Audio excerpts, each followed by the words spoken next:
una cosa que me llamó la atención mientras preparaba esta entrevista Sí. es que entré al Comercio y algunos otros medios y la cantidad de cobertura que tienen personajes de ficción como los tuyos o los personajes del Fondo y Sitio, de locos. pero dentro de titulares de la prensa serio. O sea, ya no es que algo le pasó a Mónica Sánchez, es que algo le pasó a Yo Charito. nunca había visto eso. Yo tampoco. Nunca ¿no? te O creo sea, que ha es pasado que el personaje es el objeto, protagonista es el objeto de de la la noticia, noticia. ya no el actor. Es más, yo tengo claro ahorita que tengo una doble identidad, que hay toda un montón de gente que Claro. para la cual soy Charito, y hay toda una generación que no sabe quién es Mónica, para la cual soy Charito, ¿no? Y he aprendido a lidiar con eso también, ¿no? ¿Pero qué te parece ese fenómeno? Que ahora estos personajes De loco. sean titulares de la prensa supuestamente seria incluso, ¿no? Sí. En algunos casos, porque la prensa, bueno, es parte de un grupo, o sea, el grupo El Comercio, digamos, es parte, son los dueños, pues, del negocio, ¿no? Claro. Entonces, soportan, hacen un soporte como el programa Espectáculos, lo hace el titular del periódico en diferentes matices, para levantar un producto que efectivamente ha calado, yo no dejo de sorprenderme, y es bonito, ¿ah? O sea, yo no es que me sienta mal, es lindo la aceptación de la gente, pero no deja, y te aseguro a ninguno de nosotros, de sorprendernos. Y los medios obviamente son muy perspicaces, entonces ya no es necesariamente el actor, sino el personaje el que engancha con el público. Entonces al personaje le sacan el jugo, pues. Y si lo que pasa en la serie, yo pongo una radio y el resumen de una radio de noticias, estoy escuchando como parte titular del día, parte del argumento de la serie. Es de locos. Claro. Eso sí revela también un fenómeno real, que es que la gente está en conexión con lo que pasa en este producto y es parte de su día. Y la prensa lo vende como tal, como parte de lo que sucede en la coyuntura, es la ficción. Claro. Entonces, y la ficción son los personajes, no somos los Claro. actores. Entonces, Este personaje, el que dices que estás tan, además ya, que mucha gente te conoce principalmente por Charito, sí. que es un ama de casa tradicional, ¿no? Esa es la base, el estereotipo sobre el cual se construye el personaje. ¿Cómo es una actriz como tú, además de tanta experiencia y de tantos matices, qué tanto espacio tiene una actriz para trabajar a partir de un estereotipo como ese? o sea, ¿dónde conecto yo con el personaje cuando me doy cuenta que efectivamente pues estaba interpretando a una mujer que es invisible, que no tiene voz, que no tiene voto? Y si yo enganchaba eso con las miles de mujeres que existen en este país, que son invisibles y que encima son menospreciadas porque solo son ama de casa, ahí es donde yo engancho con Charito. Y ahí es donde le encuentro sentido. Yo, como actriz, le pongo un contenido más allá del guión y digo, claro, entonces estoy parándome en este espacio, vamos a hacer que este espacio sea un homenaje a muchísimas mujeres que no existen, pues, ¿no? Y porque no trabajan, porque no producen fuera de casa, y como si el trabajo doméstico fuera poca cosa, encima son miradas con un tanto de desdén, hasta por su propia familia, ¿no? Y sí, agradezco a Charito haberme hecho olvidar mi razón, a olvidar mi guerra, o mi guerrera, digamos, mi heroína, y entrar en contacto con un lado mucho más simple, con la ternura, con mi lado mamá. Muchos te conocen principalmente por él, pero en ese caso mi generación que te conocimos con el personaje de La Perricholi, que es otro perfil de personajes que has hecho, ¿no? Ajá. Que es yo creo que un componente importante de varios de los personajes ha sido un erotismo marcado de tus personajes femeninos. ¿Cuál ha sido la etapa en que has vivido el erotismo más plenamente? Creo que ahora. Sí, porque de pronto a los 20, esta pureza y esa inconsciencia y esta búsqueda de la intensidad en todo sentido te hace creer que en la vida, si no sientes a 1000, pues la vida es aburrida.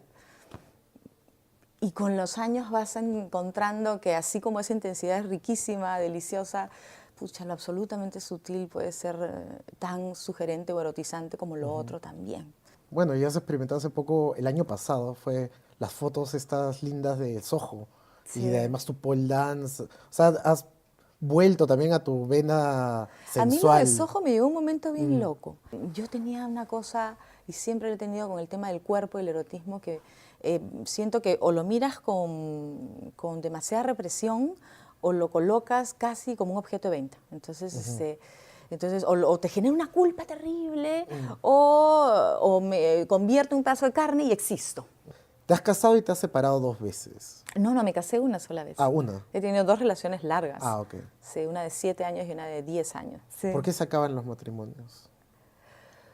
Por muchas razones, imagínate. En mi caso, porque ni siquiera fue falta de amor, creo. Fue cuando empiezas a criar hijos, creo que salen espacios no negociables, por lo menos para mí. Principios más fundamentales de tu vida, criterios básicos de lo que es la libertad, de lo que es el amor, de lo que son los límites, de lo que significa formar a alguien. Y a mí lo que me pasó en mi segunda relación, en mi matrimonio, es que ahí teníamos diferencias abismales. Sobre cómo criar a los hijos. Que tiene que ver con tus principios Con tus más valores, básicos. con tu sistema Que de los valores. puedes negociar en el día a día desde tu ser adulto. Y tomar acuerdos y renunciar. Pero cuando tienes un niñito, cuando tienes un ser pequeñito al que estás formando como ser humano y tienes discursos tan distintos, para mí se volvió un problema. Creo que para los dos, ¿no? Entonces se puso en evidencia lo distintos que éramos, lo incompatible que era compartir una crianza. Y es ahí donde viene la decisión. Seguramente eso genera un desgaste, obviamente, y eso genera un proceso que finalmente lleva a una separación, ¿no? En mi caso fue eso, pero pueden ser muchas las razones. Una de las pocas veces que he visto que tuviste una reacción aireada fue hace poco con un programa de paparazzi, espectáculos, porque se metieron a comentar sobre tu vida privada. ¿Crees que se ha perdido, qué tanto se ha perdido esa división entre la vida pública y la vida privada en el Perú? ¿A qué hemos llegado? Quizá tiene que ver con esto de los titulares de los personajes de ficción y la realidad también, ¿no? Absolutamente, o sea, yo creo que se ha despertado y alimentado un morbo en los últimos años respecto a lo que le pasa y hace o deja de hacer el otro, que es un objeto de venta maravilloso para los medios, ¿no?, de comunicación. Y me parece que no es solo una cuestión de que si quieres no te gusta cambia de canal. Me parece que es una cuestión hecha con absoluta conciencia. Me parece que el efecto de eso hace que mucha gente para cual su contacto con la realidad es esa cajita que es la tele, y ahí está la verdad de los hechos. Yo no quiero tener una vida mejor. Yo me alegro o disfruto con que al otro le vaya mal. Imagínate lo dañino que es eso, ¿no? Entonces, hay gente que distingue y consume eso como un objeto de entretenimiento, que ya me parece un poco patético, pero hay gente que cree que eso es verdad y que está bien, que el otro esté mal, porque si yo no estoy bien, ¿tú a quién le has ganado? ¿Con qué derecho vas a ser feliz? O sea, alimentar eso me parece tremendamente nefasto. Que el error del otro sea objeto de mi goce personal me parece patético, y que haya gente que sabe lo que hace y que gane dinero y se enriquezca haciendo eso, deplorable, ¿no? Sí. ¿Eres una persona reflexiva especialmente? A mí me fascina el ser humano, por eso actúo. Me fascina entenderlo, explorarlo, me fascina ponerme en el lugar, y es un ejercicio que creo que me va a acompañar a lo largo de mi vida y que probablemente me invite, como ya lo está haciendo, a visitar otras instancias, que ya no están solo en la actuación, sino en el ámbito de lo real también, ¿no? Sí, nunca voy a dejar de preguntarme cosas, pero estoy aprendiendo a la par a soltar algunas mochilas, a sentirme suficiente, a tener conciencia de que hay cosas que no dependen de mí y que no está en mis manos cambiarlas. Cuando empiezas a soltar eso, realmente vives, yo por lo menos, he aprendido a vivir mucho más agradecida, relajada. ¿Cuál es tu mochila más pesada? La que solté era la de la insuficiencia.